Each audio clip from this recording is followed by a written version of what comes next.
Hello friend, नैतिक ice academy के platform पे आप सभी का स्वागत है। पश्चिमी राजनीतिक विचारक के रूप में हम लोग रूसो को पढ़ रहे थे। आज हम लोग रूसो के सामाजिक समझौते का सिद्धांत और उसकी समान इच्छा की अवधारणा, इन दो चीज़ों को हम लोगों को पढ़ना है। होली के संदर्भ में हमारा क्लास जो है 4 दिन काफ़ी डिस्टर्ब था।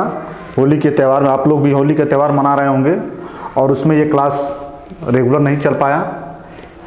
थोड़ा सा 2 दिन बंद होना चाहिए लेकिन 4 दिन बंद हो गया, इसके लिए काफ़ी खेद है। और हमने बताया भी था कि मार्च तक जो हमारा जो क्लास है थोड़ा सा इरेगुलर ही चलेगा। अप्रैल से हमारा क्लास बिल्कुल रेगुलर हो जाएगा। तो अब हम लोग अपने क्लास की शुरुआत करते हैं। रूसो की सामाजिक समझौते जो हम लोग को आज पढ़ना है वह यह पढ़ना है, रूसो की सामाजिक समझौते का सिद्धांत। रूसो का सामाजिक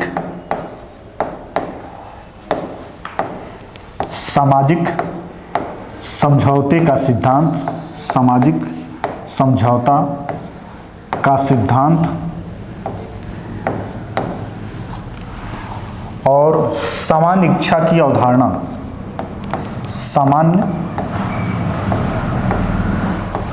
इच्छा की अवधारणा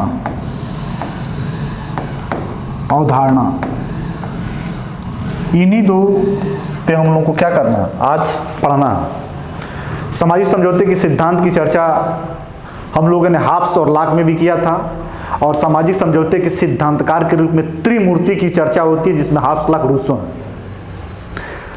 सामाजिक समझौते सिद्धांत का जो उद्देश्य है वह उद्देश्य में तीनों विचारकों में समानता है। वह क्या उद्देश्य है कि राज्य मानव निर्मित है, ईश्वर के द्वारा नहीं बनाया गया है। इस बात की पुष्टि लॉक, हाब्स और रूसो सभी ने किया है। लेकिन अपनी सामाजिक समझौता को देने में और उसकी पृष्ठभूमि तैयार करने में सबकी अपनी अलग अलग विचार रही है। हाब्स का विचार सामाजिक समझौते के संदर्भ में अलग रहा है, लॉक का सामाजिक समझौते के संदर्भ में अलग रहा है और रूसो का भी सामाजिक समझौते के सिद्धांत में अलग रहा है, जो आज हम लोगों को क्या करना है, पढ़ना है। सामाजिक समझौता, चूंकि हम लोग जानते हैं जो सामाजिक समझौते के सिद्धांत है उसका क्रम है, पहले मानव का स्वभाव, उसके बाद प्राकृतिक अवस्था, उसके बाद समझौता, फिर समझौते के परिणाम स्वरूप किन चीज़ों की उदय होती है और किस रूप में उदय होती है, इन चीज़ों को हम लोग को पढ़ना है। हाब्स को हम लोगों ने सामाजिक समझौते के सिद्धांत में मानव के स्वभाव संबंधी अवधारणा को पढ़ा कि मानव बहुत ही दुष्ट है, बहुत ही प्रतिस्पर्धी है, बहुत ही स्वार्थी है, बहुत ही घमंडी है। इस तरह के नकारात्मक मनुष्य के स्वभावों की उसने चर्चा किया है। लॉक के मनुष्य के बारे में जब हम लोगों ने पढ़ा कि लॉक का मनुष्य क्या था, लॉक का मनुष्य बहुत शांतिप्रिय है, बहुत नैतिक है, बहुत ही सामाजिक है, बहुत ही शांतिप्रिय व्यक्ति है। तो मनुष्य के जो अच्छाइयाँ हैं उस अच्छाइयों को पकड़ते हुए लॉक ने सामाजिक समझौता कराया और हाब्स ने मनुष्य की नकारात्मक बुराइयों को पकड़ते हुए सामाजिक समझौता कराया। लेकिन वहीं जो है रूसो जो है अपने सामाजिक समझौते के संदर्भ में जो मानव स्वभाव की पहली है, इसको भी हम क्रम में लिख देते हैं कि सामाजिक समझौते की जो सिद्धांत है उसमें हम लोगों को 3 क्रम बनाना है, जिसमें यह है मानव स्वभाव की चर्चा, मानव स्वभाव की चर्चा, ठीक है। उसके बाद दूसरी अवस्था आएगी प्राकृतिक अवस्था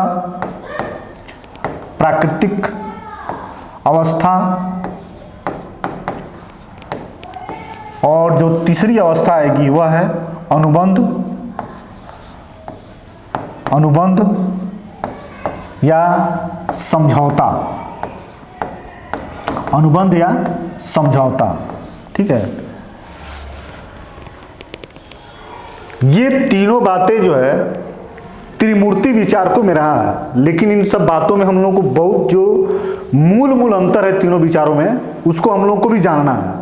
अभी फिलहाल सामाजिक समझौते की चर्चा कर दे रहे हैं और समान इच्छा की अवधारणा जो उसकी है उसको करने के बाद नेक्स्ट वीडियो में हम बताएंगे कि विधि और विधि निर्माता के रूप में रूसो का क्या विचार है और रूसो का हाब्स के साथ क्या समानताएं हैं, क्या असमानताएं हैं, रूसो का लॉक के साथ क्या समानताएं हैं और क्या असमानताएं, उसको हम बताएंगे।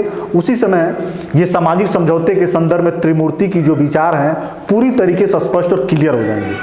तो ये जो अंतर है, इन्हीं अंतरों में से प्रश्न बनाकर ज़्यादातर पूछता है। ठीक है, अब ये नहीं पूछेगा सामाजिक समझौते, सतही क्वेश्चन नहीं सामाजिक समझौते के सिद्धांत के निर्माता कौन है, ये नहीं। अब ये तीनों में क्या क्या भिन्नता रही है, क्या समानताएं रही हैं, इस पे प्रश्न जो है नेट और जेआरएफ में बनाकर पूछता है। और निश्चित तौर से मान के चलिए कि हाफ सलाह रूसो से 2 क्वेश्चन तो आना ही आना। बहुत ही जो आधुनिक राजनीतिक विचारकों में सबसे हिट विचारक हैं, जैसे एंशिएंट में प्लेटो और अरस्तु हैं, निश्चित तौर से उनसे क्वेश्चन बनना ही बनना है। ठीक इसी तरीके से आधुनिक राजनीतिक विचारक में हाफ सलाह रूसो एकदम पकड़े हुए विचारक हैं, इनसे क्वेश्चन आना ही आना है। और इन्हीं सब पे आएगा, सामाजिक समझौते के सिद्धांत पर ही आएगा। और सामाजिक समझौते के संदर्भ में क्या इन तीनों में भिन्नता रही है, क्या समानताएं रही है, कौन मनुष्य के बारे में क्या कहा, प्राकृतिक अवस्था के बारे में क्या कहा, समझौता किस तरीके से किया, समझौता 2 प्रकार की हुई कि 1 प्रकार की हुई, समझौता सामाजिक है या राजनीतिक है, इसी तरीके के प्रश्न बना के आपसे प्रश्न जो है पूछेगा, जिसको हम लोग को जानना है। अब हम लोग को ये जानना है कि सामाजिक समझौते के सिद्धांत में उद्देश्य तो मैंने बता ही दिया कि सामाजिक समझौते का सिद्धांत का मुख्य उद्देश्य था राज्य के बारे में यह बताना कि राज्य मानव निर्मित है, राज्य ईश्वर प्रदत्त नहीं है, मनुष्यों ने इसको अपनी आवश्यकताओं के अनुसार बनाया है। ये जो थॉट रही है, ये सामाजिक समझौते सिद्धांत की मूल बिंदु रही है। और इसी के आधार पे इन तीनों विचारकों ने अपने अलग अलग विचार दिए हैं, जिसपे हमने हाब्स को और लॉक को पढ़ लिया है और रूसो को हम लोग को पढ़ना है। मानव स्वभाव की चर्चा, सामाजिक समझौता कराने से पहले ये त्रिमूर्ति तीनों विचारकों ने मनुष्य की स्वभाव की चर्चा किया है। जहां हाब्स मनुष्य के नकारात्मक स्वभाव की चर्चा किया है, वहीं लॉक मनुष्य के सकारात्मक स्वभाव की चर्चा किया है। और जो रूसो है, यह मनुष्य के स्वभाव के संदर्भ में हाब्स से और लॉक से दोनों से भिन्न विचार रखता है। हाब्स का मानना यह था कि मनुष्य क्या है, निष्ठुर है, घमंडी है, स्वार्थी है, अभिमानी है, तमाम बुराइयों से ग्रसित है, हमेशा संघर्ष करता रहता अपने स्वार्थ की पूर्ति के लिए। वहीं लॉक बताता कि सामाजिक है, नैतिक है, बुद्धि वाला है। ठीक है, इन सब तमाम अच्छाइयों के साथ मनुष्य बना हुआ है। लेकिन जो रूसो है वह कहता है कि इन तमाम अच्छाइयाँ जो है, अच्छाइयों वाला मनुष्य नहीं है। मनुष्य क्या है, पशु तुल्य है। मनुष्य पशु तुल्य है। पशु तुल्य मतलब नोबल सैवेज का उसका स्थान दिया। नोबल सैवेज का मतलब है बर्बर जानवर। बर्बर जानवर, ये प्रश्न कई बार पूछा है। मनुष्य को बर्बर जानवर किसने कहा? यहां बर्बर का मतलब ये नहीं होता है कि हिंसक जानवर, ऐसा जानवर जो बहुत भोला भाला। जो जानवर होते हैं उनके अपने समाज होते हैं, लेकिन मनुष्य जिस सभ्य समाज को बनाया और जिस सभ्य समाज में अपनी बुद्धि की, अपनी प्रतिष्ठा की, अपनी योग्यता का दावा करता है, उस समाज में तमाम तरह की असमानताएं, विषमताएं और बुराइयां व्याप्त हैं। लेकिन जो जानवरों का समाज है, जहां जानवर जन्म लेते हैं, उनमें अहंकार, उनमें विषमता, बुराइयां, अपने समाज में सदस्यों के लेकर हीनता, तमाम तरह की जो बुराइयां सभ्य समाज में होती, वह नहीं होता है। वो बिल्कुल क्या होते हैं, बर्बर जानवर, नोबल सैवेज होते हैं, अहिंसक, ऐसा व्यक्ति जिनको बुराइयों के बारे में कोई ज्ञान नहीं होता है। ठीक है, उस तरीके के मनुष्य की इसने क्या किया, चर्चा किया और बताया कि जो मनुष्य वो पशु तुल्य है, बर्बर जानवर है, हिंसक नहीं, भोला भाला जानवर है।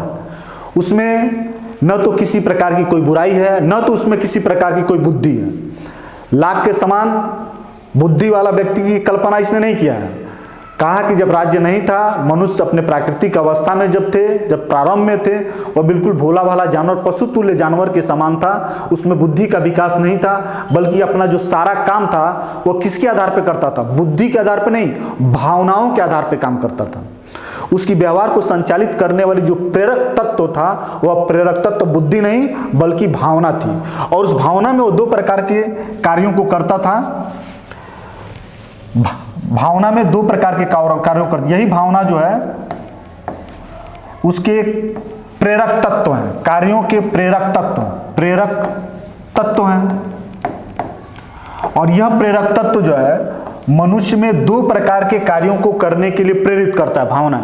पहला यह करता है आत्म सुरक्षा होनी चाहिए, आत्म सुरक्षा और सुख की प्राप्ति, सुख की प्राप्ति। उसकी भावनाएं जो है व्यक्ति को कार्य के लिए प्रेरित करने के लिए ये जो है मोटिवेट करता है। उनमें आत्म सुरक्षा की भाव होनी चाहिए, उनमें सुख की प्राप्ति की भाव होनी चाहिए, और दूसरा जो है दया। ठीक है, भावनाएं जो है इन्हीं दो कार्यों के लिए मनुष्य को प्रेरित करती रहती थी प्रारंभ में, और इन्हीं दया के आधार पे, आत्म सुरक्षा के आधार पे सुख की प्राप्ति के लिए मनुष्य अपने कार्यों को हमेशा करता रहता था। एक मनुष्य का दूसरे मनुष्य के साथ कोई प्रतिस्पर्धा नहीं था, कोई संघर्ष नहीं थी, कोई विषमताएं नहीं थी, कोई छोटा बड़ा का भाव नहीं था, किसी प्रकार की कोई हीनता और बड़प्पन की भी सोच नहीं थी। वह एक भोला भाला जानवर था, उसमें बुद्धि का विकास नहीं था, बल्कि भावनाओं के आधार पर, जैसे जानवर क्या है, अपने भावनाओं के आधार पे ही एक दूसरे से मेल मिलाप रखते हैं, क्योंकि ना तो उसमें संप्रेषण होता है, ना तो भाषण होती है, और ना ही उनमें बुद्धि होती है। ये अपने भावनाओं के आधार पर जिस तरीके से एकांकी जीवन जीते हैं और अपने समुदाय में रहते हैं, ठीक इसी प्रकार जो है मनुष्य है। और मनुष्य अपने इसी स्वभाव के कारण, एकांकी जीव के कारण, किसी दूसरे के साथ ना तो कोई प्रतिस्पर्धा होता है, ना कोई संघर्ष होता है। ठीक है, तो इस प्रकार के मानव की कल्पना किया था। यह मानव कैसा है? पशु तुल्य है। ठीक है, वह ऐसा पशु तुल्य नहीं जो हिंसक जानवर जैसे बाघ शेर की तरह नहीं है।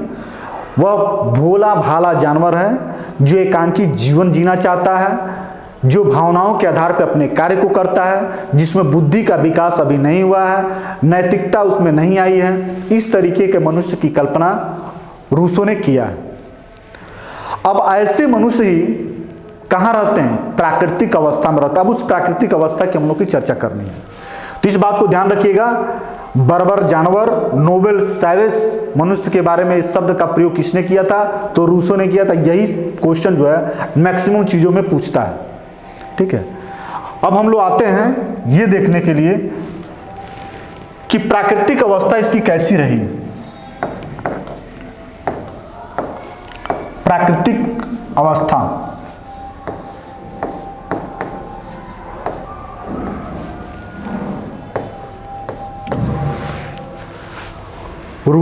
हाब्स को हम लोगों ने देख लिया था कि प्राकृतिक अवस्था बहुत संघर्ष की स्थिति रही है, क्योंकि दुष्ट प्रवृत्ति के होने के कारण मनुष्य एक दूसरे के साथ अपने स्वार्थों की पूर्ति के लिए हमेशा लड़ाई झगड़ा, मारपीट, तमाम तरह की गतिविधियों में लिप्त रहते हैं। सामाजिकता का बोलबाला रहता है।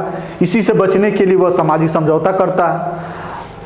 और लाक ने क्या बताया था कि जो प्राकृतिक अवस्था है वह शांतिप्रिय अवस्था है, लोगों की सुख वाली अवस्था है, प्राकृतिक कानून रहते हैं, प्राकृतिक नियमों की जानकारी लोगों की रहती है, लोग बुद्धिमान तो होते ही हैं, उन प्राकृतिक नियमों और कानूनों के अनुसार अपनी जीवन को चलाते हैं।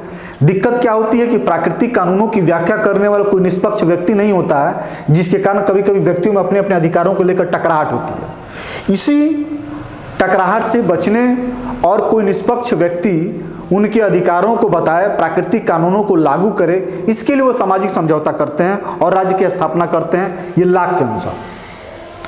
रूसो को मानना है कि जो प्राकृतिक अवस्था है वह एकांगी है, शांतिप्रिय है, सुखमय है। ठीक है, यह प्राकृतिक अवस्था जो है सुख वाली स्थिति है, बिल्कुल सुखमय जीवन है, शांतिप्रिय है,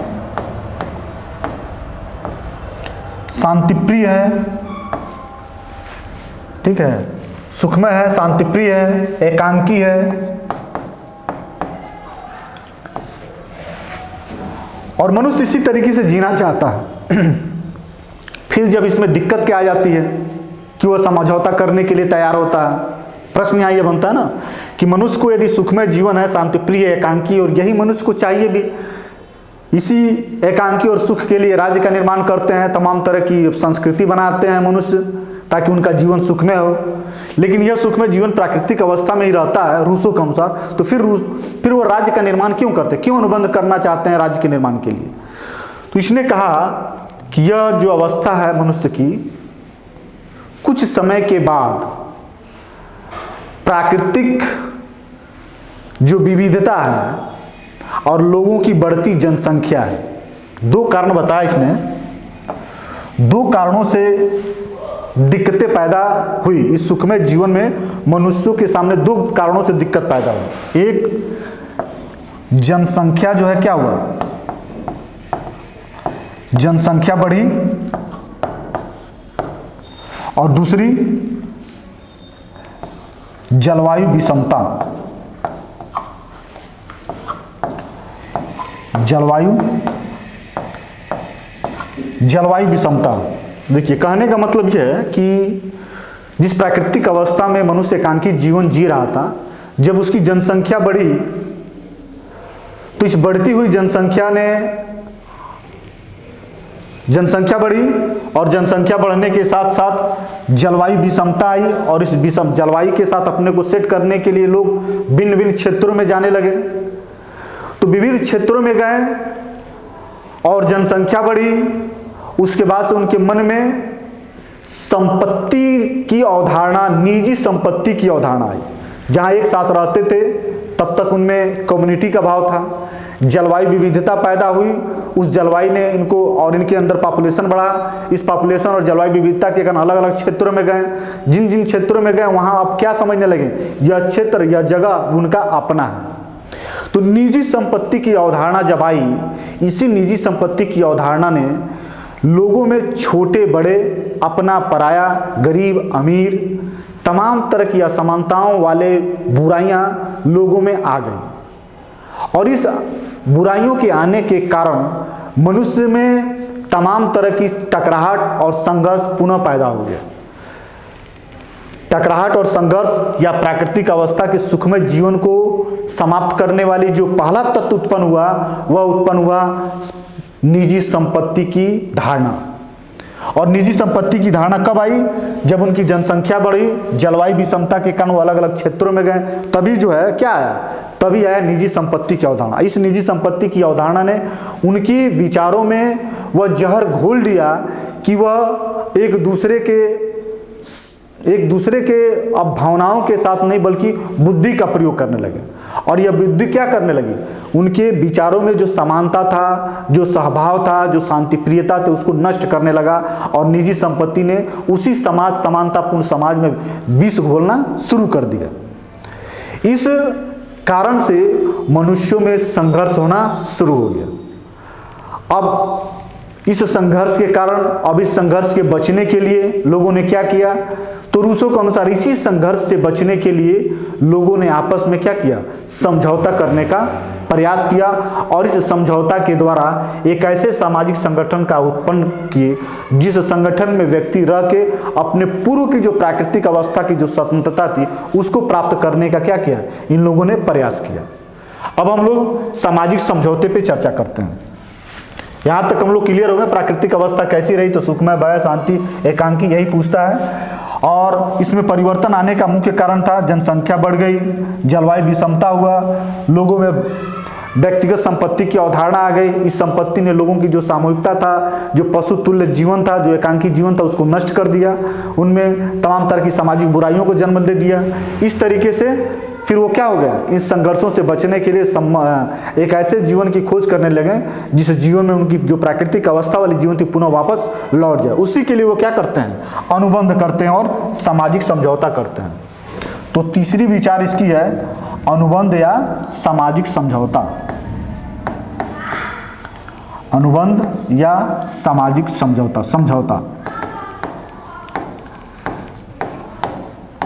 समझौता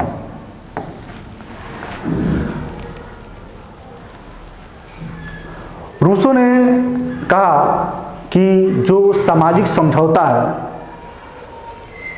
लोगों ने आपस में मिलकर किया, और लोगों ने यह कहा कि उनके जितने भी प्राकृतिक अधिकार हैं, जितने भी उनकी निजी अधिकार हैं, उस सारे निजी अधिकार को किसी व्यक्ति विशेष को नहीं बल्कि संपूर्ण समाज को सौंप देते हैं। और वह संपूर्ण समाज संप्रभुता संपन्न होगी और उसी समाज के सदस्य होने के नाते अपनी पूर्ण स्वतंत्रता उन्होंने से क्या करेंगे, प्राप्त करेंगे। लोग अपने एकांकी जीवन और सुखमय जीवन की जो प्राकृतिक अवस्था थी, उस प्राकृतिक अवस्था में जो दिक्कतें आई, उस दिक्कतों को दूर करने के लिए लोगों ने आपस में समझौता किया और अपने सारे अधिकार क्या किए, अपने सारे अधिकार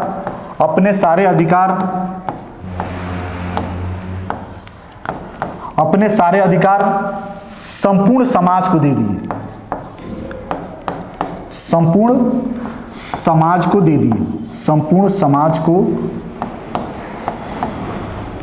दे दिए।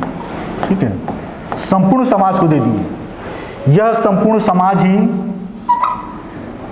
सामान्य इच्छा बना, सामान्य इच्छा बना।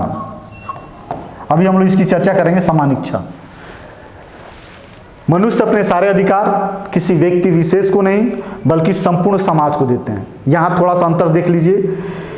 हाब्स कहता है कि लोग सामाजिक समझौते द्वारा एक व्यक्ति विशेष को अपने सारे अधिकार दे देते हैं, वह निरंकुश व्यक्ति हो जाता है, सारी शक्ति को प्राप्त कर लेता है।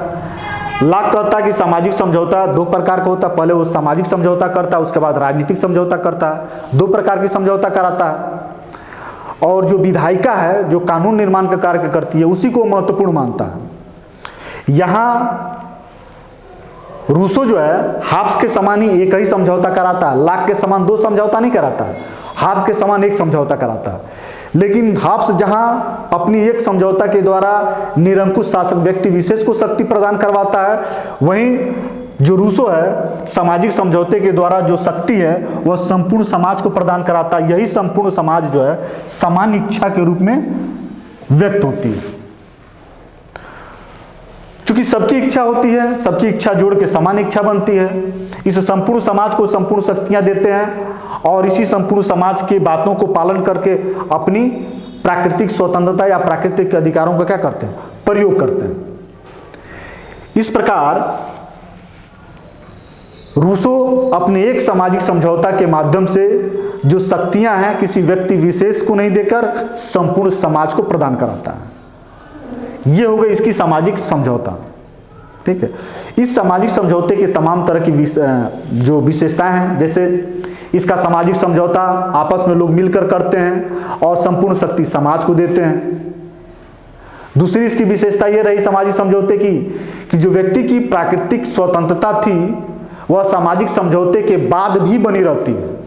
क्यों बनी रहती है कि सामाजिक समझौते के द्वारा जो संपूर्ण समाज को अपनी शक्ति देते हैं, उस संपूर्ण समाज की जो संपूर्ण समाज की सदस्य होते हैं, इस सदस्यता होने के नाते उनकी पूरी की पूरी जो अधिकार है उनको मिल जाती है। तो प्राकृतिक अवस्था में जो इनको अधिकार था और समझौते के बाद जो राज्य बना उसके बाद जो अधिकार था, उस अधिकारों में कोई कटौती नहीं होती है बल्कि वह पुनः बनी रहती है। तीसरी बात इसमें आती है कि जिस सामाजिक समझौते के द्वारा समान इच्छा बनती है वह समान इच्छा विवेकयुक्त हमेशा न्याययुक्त होता है। जो समान इच्छा होती है उसकी धारणा यह है कि वो कभी गलती कर ही नहीं सकता, क्योंकि मनुष्यों की आदर्श इच्छा, इसका विवाद में चर्चा करेंगे, वैसी इच्छा है जो गुणों पे आधारित है, जो कल्याण पे आधारित है, कभी गलत कर ही नहीं सकता है। तो जब कभी गलत नहीं करेगा तो मनुष्य उसकी बातों को मानता रहेगा और मानता रहेगा तो अपनी स्वतंत्रता और अपना विकास उसके अंतर्गत करता ही रहेगा। इसमें इसी बात को रूसो ने कहा कि सामाजिक समझौते के द्वारा, रूसो के ही शब्द हैं, रूसो ने कहा समझौते के द्वारा, समझौते के द्वारा जो मनुष्य है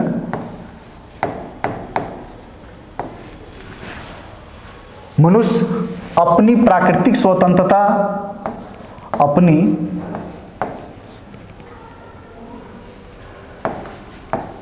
प्राकृतिक स्वतंत्रता, अपनी प्राकृतिक स्वतंत्रता एवं वस्तुओं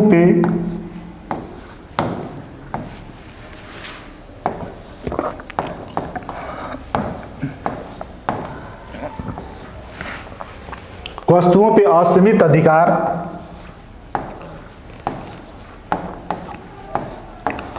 खो देता है।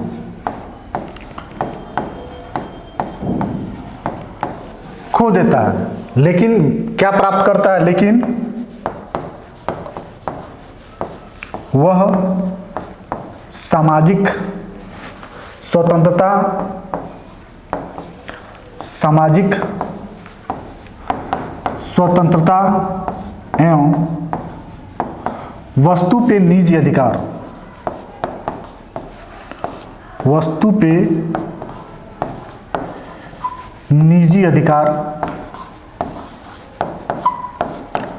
निजी अधिकार प्राप्त करता है।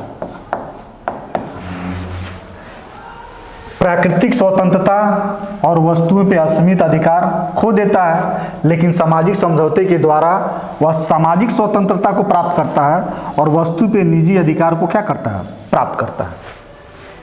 यही इसकी सामाजिक समझौते की मुख्य विशेषता रही है, जो अक्सर प्रश्नों बना के पूछता है। ज़्यादातर प्रश्न तीनों विचारकों में जो भेद है या असमानता है उसी पे प्रश्न पूछता है।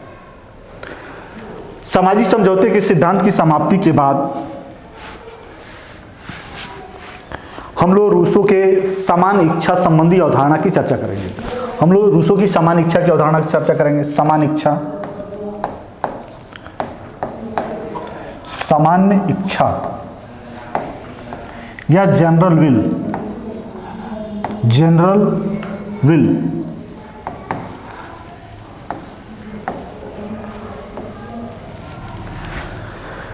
समान इच्छा की अवधारणा को समझाने से पहले उसने मनुष्य की दो इच्छाओं की चर्चा किया है कि मनुष्य में दो प्रकार की इच्छा होती है। वह कौन कौन इच्छा होती है? कहा कि मनुष्य की जो इच्छा है वह दो इच्छा है।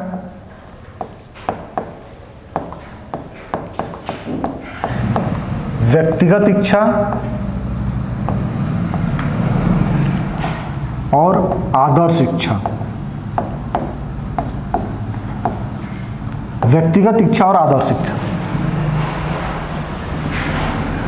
मनुष्य का जो व्यक्तिगत इच्छा है यह एक्चुअल विल होता है, एसीटी, एक्चुअल विल है, और यह रियल विल है।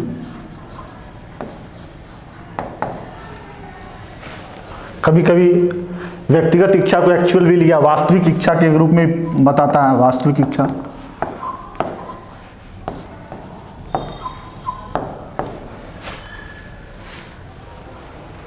तो इंग्लिश वाले शब्द पर भी ध्यान देना होगा। कभी कभी ऐसे इंग्लिश शब्दों का प्रयोग करके प्रश्न आपसे पूछ सकता है। रूसो ने बताया कि जो व्यक्तिगत इच्छा है यह मनुष्य की व्यक्तिगत इच्छा है और समाज की इच्छाओं से विपरीत है। इसमें बुराइयां होती हैं, जो ह्यूमन नेचर में जो बुराइयां हैं वह सारी बुराइयां इसी व्यक्तिगत इच्छा में देखी जाती हैं। और इस व्यक्तिगत इच्छा को जो एडी आशीर्वादम है उन्होंने कहा कि मनुष्य की दुष्ट इच्छा है, समाज विरोधी इच्छा है, स्वयं के विरोधी वाली इच्छा है। ठीक है, तो इस इच्छा से समान इच्छा का निर्माण नहीं होता। मनुष्य की जो वर्चुअल विल है, कभी कभी पूछता है कि समान इच्छा का निर्माण वास्तविक इच्छा से हुआ है या एक्चुअल विल से हुआ है, तो आपको बताना है कि एक्चुअल विल से नहीं होता है। क्यों? क्योंकि जो एक्चुअल विल है, जो व्यक्तिगत इच्छा है, ये समाज विरोधी है, दुष्ट प्रवृत्ति की है, तमाम तरह की बुराइयों से ग्रसित है। और समान इच्छा को उसने बताया कि किसी प्रकार की बुराइयों से ग्रसित नहीं होता है। तो ऐसी इच्छा से जिसमें कोई बुराई ना हो, उन इच्छाओं से बनी हुई समान इच्छा है। व्यक्तिगत इच्छा में चूंकि बुराइयां हैं, इसलिए इन बुराइयों से समान इच्छा का निर्माण हो ही नहीं सकता है। अब हम लोग आते हैं आदर्श इच्छा पे। इस आदर्श इच्छा को उसने बताया कि बुराई विहीन इच्छा है मनुष्य की, और यह सामाजिक इच्छा है। एडी आशीर्वादम ने इस इच्छा के बारे में कहा कि यह व्यक्ति और मनुष्य में सामंजस्य पैदा करने वाले और व्यक्तियों की जो सामाजिक और सामूहिक प्रवृत्ति है उसको प्रकट करने वाली इच्छा है। इसमें किसी प्रकार की कोई बुराई नहीं होती। तो मानना यह है कि जब इसमें कोई बुराई नहीं होगी तो सारे व्यक्तियों की जो आदर्श इच्छा होगी, इन्हीं आदर्श इच्छाओं को मिलाकर क्या बनाया जाएगा? समान इच्छा बनेगी। और यह इच्छा कब प्रकट होती है? सामाजिक समझौते के दौरान।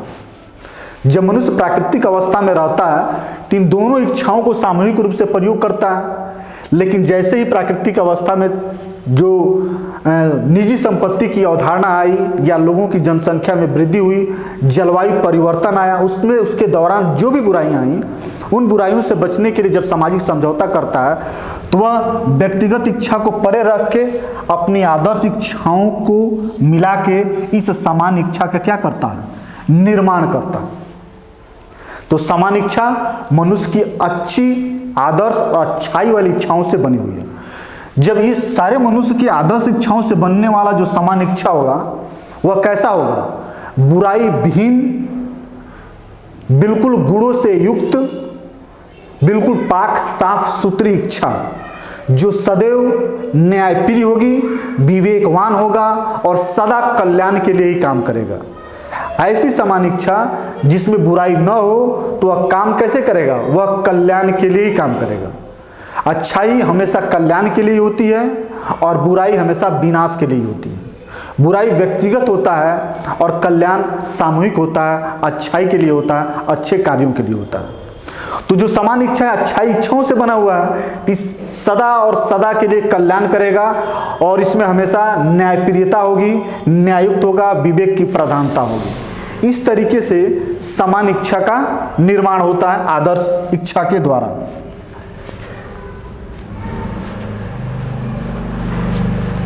देखिए, समान इच्छा के संदर्भ में समान इच्छा तो बन गया, इस समान इच्छा के बारे में कुछ विचारकों ने टिप्पणी की।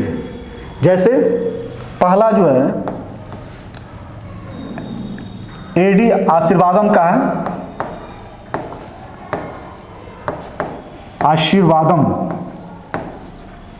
आशीर्वादम ने कहा कि जो सामान्य इच्छा है,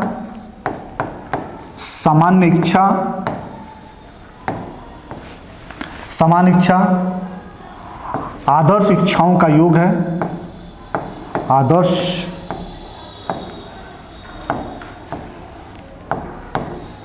आदर्श इच्छाओं का योग है, आदर्श इच्छाओं का योग है। ठीक है। दूसरा टी.एच. ग्रीन ने कहा, टी.एच. ग्रीन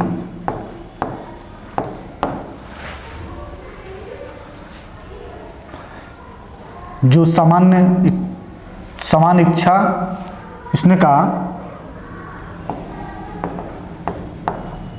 सामान्य आदर्श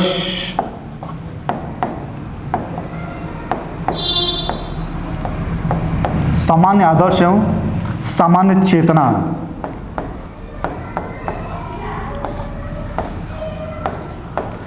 सामान्य आदर्श एवं सामान्य चेतना।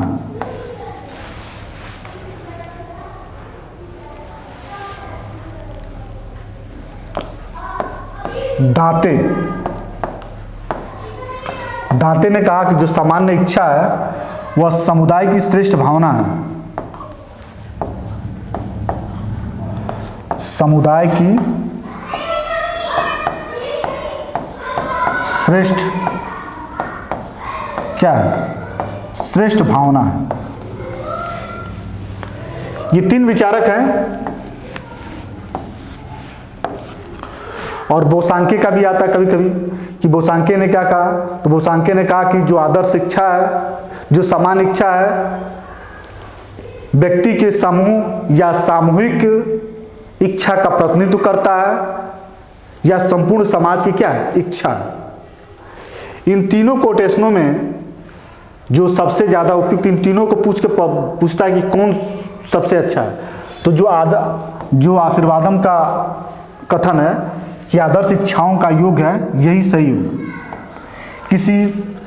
यदि माने कि तीनों में से मतलब सबसे सही कौन है, 1 2 3 करके ना है तो तीनों सही, लेकिन तीनों में सर्वश्रेष्ठ सही जो है यही आशीर्वादम का है कि आदर्श इच्छाओं का क्या है, योग है।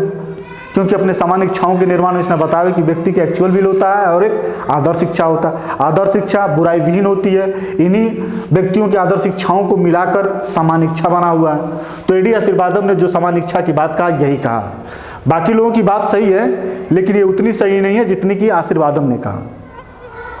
और स्टेटमेंट के रूप में पूछे कि उपरोक्त सब सही है तो उपरोक्त सब सही है, लेकिन किसी एक का चयन करना पड़े तो आपको यही आशीर्वादम वाला जो कोटेशन है इसी को सही मानिए। ठीक है, इस तरीके से समान इच्छा की अवधारणा समाप्त होती है और समान इच्छा की तमाम सारी विशेषताओं की इसने जो है वर्णन किया है। इसकी समान इच्छा की अवधारणा देते समय ही वाहन एक विचारक है, वाहन तो वाहन ने कहा कि रूसो का समान इच्छा, रूसो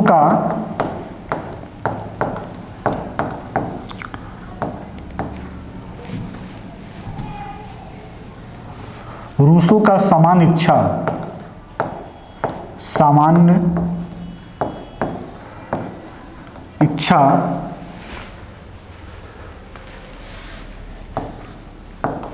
शीश विहीन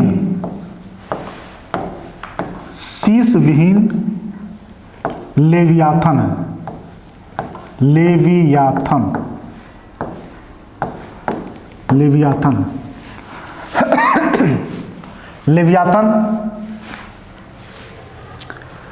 हाब्स का पुस्तक का भी नाम है और लेवियाथन एक निरंकुश शासक है। रूसो की जो समान इच्छा है इसको शीश विहीन लेवियाथन माना गया है। कैसे? तो रूसो की जो समान इच्छा है एक सामूहिक इच्छा है, किसी व्यक्ति विशेष में नहीं है, और लेवियाथन क्या है? कोई व्यक्ति विशेष है, लेकिन यदि पावर देखा जाए, शक्ति देखा जाए तो दोनों में समान है। क्यों? क्योंकि सामाजिक समझौता जब जनता करती है तो अपनी संपूर्ण शक्ति हाब्स में लेवियाथन को दे दिया जाता है और रूसो में क्या दे दिया? संपूर्ण समाज को दे दिया जाता है। तो शक्ति के मामले में दोनों समान हैं, लेकिन रूसो में यह संपूर्ण समाज को मिलता है और हाब्स में कहाँ मिलता है? एक व्यक्ति विशेष में मिलता है।